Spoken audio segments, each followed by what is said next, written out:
this movie missed an opportunity to tell actually a very interesting story about the daughters of Atlas. If I was the one who was directing or producing this film, I would have a scene at the beginning of the movie that gives us an idea of actually the relationship between Atlas and his daughters. You know why that is important? So that the payoff at the end actually makes a lot of sense, because this movie was focused on telling rather than showing, especially when it came to the daughters of Atlas, and I felt that was a missed opportunity. You know, when you understand people, when they go into something, when they go into a challenge or things don't go their way, you kind of feel for them and they kind of look tragic. And the thing about Shazam theory of the god, it feels like the villains are not fully developed. You don't really get, apart from the relationship, they keep talking about Atlas, they keep talking about the tree. You don't understand what it actually really means to them, what the concept of family actually means to them. If we had a scene at the beginning, before everything, before even the title comes, and before we go into Shazam, before we go into the grown up daughters of Atlas, I think it would have been a good idea to have a scene that just shows us the relationship between them growing up and their father Atlas and the tree, and what it meant for them, and what family for them while they were coming up meant so much, so that whatever happens in the third act, when it happens, then you can actually feel for them. You know, I could not connect to them because of the lack of that understanding of what was so important about the tree and what was so important about Atlas. Now, the other thing that I did not like, I'm sorry, we have to start with the dislikes. The other thing that I did not like is how they used inclusion in this film. I mean, it's important for the LGBTQ people to be included, the black people to be included, women to be included in film. You know, there's that movement, there's that push for that. But don't make it that obvious. I mean, for example, you have a scene at the beginning of the film. There's something that's happening to a bridge. And so there are particular moments you have these characters talking to people in a car. And then you understand the rule of thirds, whereby you can place characters here, and the scene is framed that way. So you have the hero talking to people in a car over here, but then there's a space left on this side, and then in the background you see a black guy or a black woman walk out behind a car, come into the front. Now remember, the bridge is either collapsing or something is happening, and then stop there for a minute, slow down a bit, or just hang around that particular part as the hero talk to these people, so you can still see them. They're not moving. I mean, what would happen to you if a bridge was collapsing? You'd panic, you'd be running around like mad people.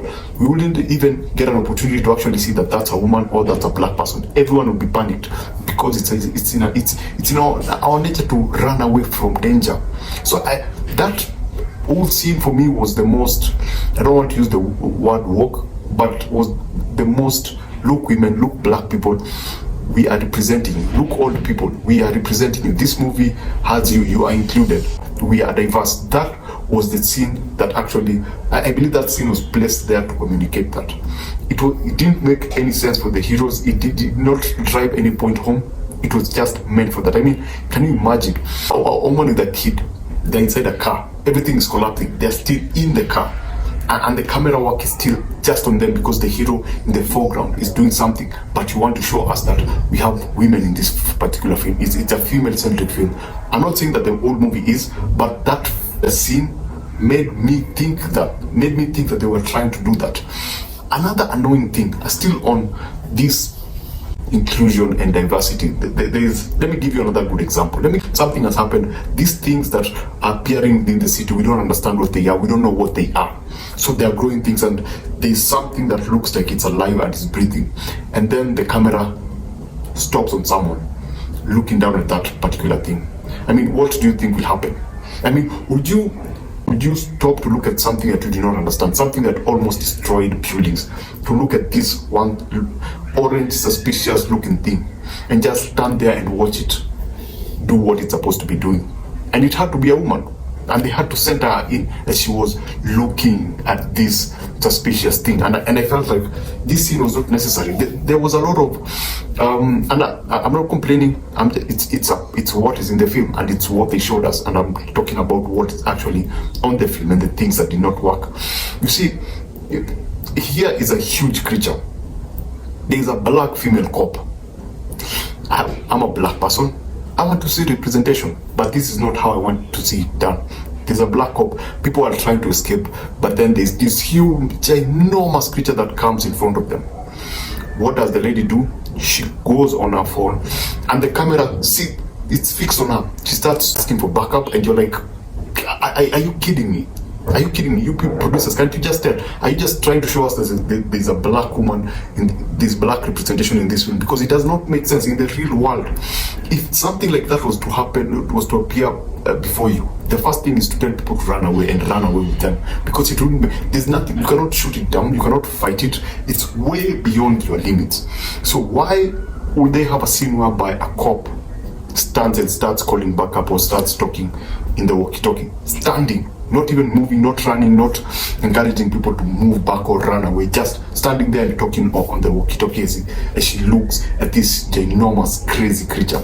It did not make sense to me. The other thing that did not work was Shazam as the character. Shazam is the most annoying character in this film. Surprise, surprise. Shazam is so obnoxious. He just talks and talks garbage, nonsense sometimes. It does not seem to make sense. Now, again, this, according to the story, actually makes sense because there's an arc, and the arc actually involves that. But the fact that he is so annoying in the first 20 minutes or 30 minutes, I could not just stand him. Every time, actually, Freddy, you remember Freddy, the blue Shazam, was the coolest part of this film. I think this was actually more of his film than Billy's film. Because actually, if you look at Billy the character, without the when he went back to being a kid, was much more an interesting character than him becoming Shazam. He was more annoying as Shazam than he was as Billy. And back to Freddy. Freddy, when he became Shazam, was cool. When he was not Shazam, when he was just Freddy, it was cool. And again, going back to the point of show don't tell. And this, now I think we need to just, those are some of the things that I did not like. Those are the things that I felt could be improved. Now, when you look at what they did right in the film, number one was Freddy. Freddy, they got the character well. And here's an example of how showing not telling actually makes sense. Here's what they should have done with the Daughters of Atlas. Freddy meets a love interest. You see them meet each other and some things are established when they meet. And they actually come to make sense at the end.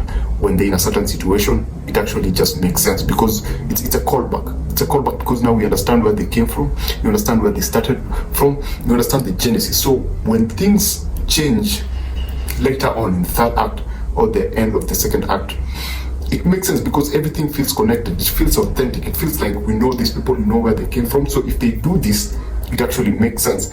And that's why I feel that the Daughters of Atlas lacked that connection of we know where they came from, so we understand what they're doing, and you understand why they have to do this thing. This was more of a Freddy's film rather than a Billy's film. It was more, I think the name Freddy was mentioned more time than Billy's name was mentioned. And the director did a good job balancing everything. We got to know all the characters, and oh my goodness, back to something that I did not like, and this goes back to the presentation. There's a character who is gay, and the director does something very interesting with that character. He does not tell us the character is gay, he just shows us that he's gay. He does something with the character that makes you understand that he's gay without the need of saying that he is. And it's less than 30 seconds. He does something and something happens and then you just understand it. And that is beautifully done. But at some point, let me paint you a scenario. You're being chased by a monster.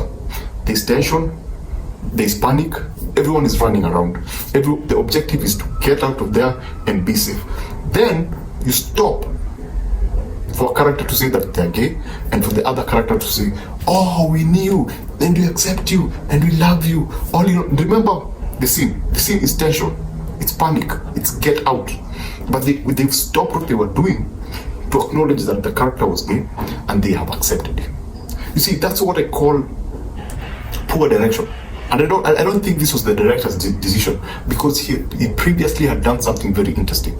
He previously had done something perfect. I think this was forced by the producers because it literally stops to tell you this this particular character is gay, and these people have accepted. And immediately after that, like for a minute, you have to jump back into the tension, you have to jump back into the get out of the building or get out of the scenario. But apart from that, they were able, all the characters, this Shazam, they tried to flesh out all the characters, give us a bit of understanding of how the characters work, you know, add a layer of complexity to the characters, and everything was just paying off. The Megan Good's character was one of the funniest and heartwarming character of the film. Actually, she was just so lively. She just gave, every time she came on scene, you promised to laugh, because she'd always say something funny, not because she wanted to, because it's Megan Good's body, but it's a child's brain, so her processing is still childish. But then some things were justified. They added another layer to that particular character. So when she became a kid, there's something she does when someone is captured that just added more layer to a greater understanding of this character, who this character was. There's a scene with Skittles, and you'll see it, and she just takes her time to do something, and you know, everyone doesn't care about that, but I know it's serving that particular scene. We all know, and I know that it's serving a particular, it's serving the plot, with her having to take the food to take whatever she's taking to that particular person and what she did with it, and it just shows another side of that character that we don't know. And then her doing that also pays off at the end. There's something else that comes up, and she is heavily involved, and she actually helps something else happen, something else that all the other people don't believe. As a kid, she actually almost saves the day for everyone else. Not actually the day, she saves a lot of people because of something that she does, has a little knowledge on that particular thing. Now, this is a horror director, Sandberg. That now, the way he frames and he shoots and he works on his character comes out in the third act. There are creatures that come out.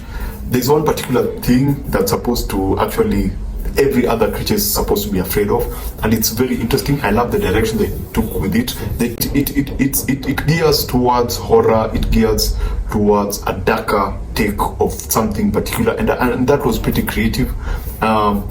What they eventually come up to, actually, I don't want to spoil, but it's just very interesting take on that particular character. Now, for the third act, I loved most of what Sandberg did with the framing of the action set pieces. They were kind of awesome. It's nothing new. There's always that big final end scene showcase, but then just the way he was framing Shazam, there are frames that you can actually frame and use them as comic book covers. If you've ever read anything by Alex Ross, when he has illustrated a dark comic book cover, the way he highlights his character, there are scenes, there are frames that you can actually see Alex Ross. There are scenes with lightning that just makes Shazam look awesome. Let me just use that one. Very, very cool. So for the villains, we have Helen Mirren as Hespera, we have Athena, and we have Calypso. Calypso is Lucy Louie. And I don't want to say who's the overall bad guy, or bad woman, but Helen Mirren was pretty interesting as the bad guy, especially when she breaks down why she's doing what she's doing with Shazam at this particular point. She does a fantastic job of just making it easier for you and I, as the viewer, who don't understand Greek mythology, of what actually happened to them and why it's important for them to do what they have to do. That was kind of cool. That was kind of unexpected, but that was kind of cool. There's a brutal fight scene after that with her and Shazam. Pretty cool. That was pretty awesome. It unexpected. You didn't think that they would take that far. That was a pure comic book fight scene. Let me just put it that way. And there was a very interesting character too, but she played a very big role in all of this. She actually, let me not mention anything. Lucy Louie was a very interesting character in that she did not say a lot. I was kind of disappointed by the fact, I think she was underused. I feel like she was underused because she's a great talent. She is a very good actress, and I believe that she should have been given more lines because she was the most quiet character in this particular film. She was kind of overshadowed by Helen Mirren in terms of lines, but in terms of action, she had more action in the film, if you know what I'm saying. And she plays a very big part in the overall story. They could have done, as I said in the beginning, they could have done a better job with their story. They could have made it a bit more tragic. But I guess they had to go where they had to go. Another thing that I liked about the movie is just how they were able to expand the world in terms of the characters. I think I talked about that. And then, basically, for example, the doors. We get to see interaction with the doors more and how they actually work and how they can be an advantage or a disadvantage to those particular worlds. So that was kind of cool. Now, if you understand my channel, the most important thing for us is the entertainment value. Is this movie entertaining? Is it worth my money? Is it worth your money? So yeah, this is the most DC movie I've ever seen. It has a lot of Disney feel to it. It has a lot of Marvel feel to it. That feel good, that nothing bad actually happens. Yeah, all these are challenges. Actually, the daughters of Atlas remind me of three witches from somewhere. Let me just put it that way. They feel like three witches, and the kids feel like Disney kids. So yeah, if you love Disney, if you love Marvel, this will fit in very well. And Marvel obviously make movies for entertainment, and that makes this movie a very, very entertaining film. I love the third act. The first half is very annoying because of Shazam, but the third act is absolutely entertaining. People will have a problem with the CGI, but this is a very, very entertaining movie. It's exactly what a person like myself, and hopefully you, can actually have fun with and actually enjoy and spend money on and feel absolutely nothing, no regrets. So I would give it like a 3.7 out of 5. Entertaining, but not super DC. It doesn't feel original. It still feels, it has that Marvel feel, it has that Disney feel. That's why it could have been a 4. That's why it missed those few points. It could have been a clean 4. So yeah, is it worth it on cinema, or do I go wait for it to come out on streaming? It will work best on a big screen because of the third act only. Because I can imagine how it's going to look on TV, especially with some scenes, especially with that framing I'm talking about for the third act. There's just a framing that's done, because that particular scene happens at night, so that the effects of some things can actually look awesome and can make Shazam look awesome. At some point, Shazam looks like Black Adam with the suit. Something happens to the suit that makes him look like Black Adam. Anyway, that scene is kind of dark, so they actually use a certain feature about whatever is happening during that scene to brighten up the scene and to actually make Shazam look, that framing I was talking about, make Shazam look cool. That on TV will be like mediocre, but if you see it on a big screen, it makes all the difference, because the effect looks better, those particular frames look better. There are a lot of wide shots, there are a lot of shots from far, especially when something is happening, with some things that pop up. When they move away from the camera, you can actually see everything from afar in a very big screen. Actually looks very good. There are some horror elements that look way better on a big screen, because you can actually, a shadowy figure. There's a particular scene when something in particular is introduced, and they have to like go into their plants growing into, like, there's a hole and it's dark and you can actually see that thing, you can hear the sound, you can just see a slight silhouette, a dark silhouette doing something at the end. It looked really well on a big screen. If you have kids, can they see this? Oh man, there are some scenes that third act, man, there are some things that come through. Think Greek mythology, and he doesn't tone it down. They are slimy. There's a particular thing that appears from somewhere that reminds me of the face huggers when they come, when that ball. I'm not talking about the face huggers when they appear. I'm talking about that egg. Before the face hugger appears, there's something that happens. There's a movement of slime that happens. There are those kind of things here, and some creatures are straight from Greek mythology, and some kids may not be comfortable with this kind of a film. I don't know if you understand. So yeah, this is, I would, if I were you and had the money and it's a weekend and I have nothing to do, I'd obviously go see this. It's pretty good. It's pretty good on a big screen, and it's not in 3D. I didn't see it in 3D, so I had a better time. 3D usually gives you migraines, so I didn't actually go see it in 3D, and for me that was an added advantage. But if you can wait on it, if you don't want to spend, if you don't have time to go see a movie, it's not that kind of a movie that you rush to go and see. Let me put it that way. That is Shazam, Fury of the Gods. Thanks for watching.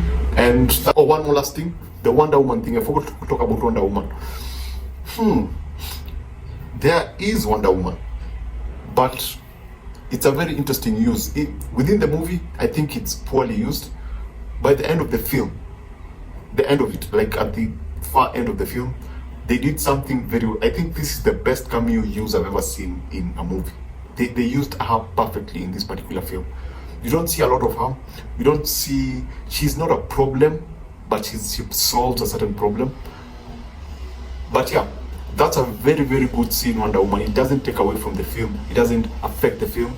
It plays a role. It plays a very important role at the end. But you don't have to worry about that. Now, there is a post-credit scene that sucks.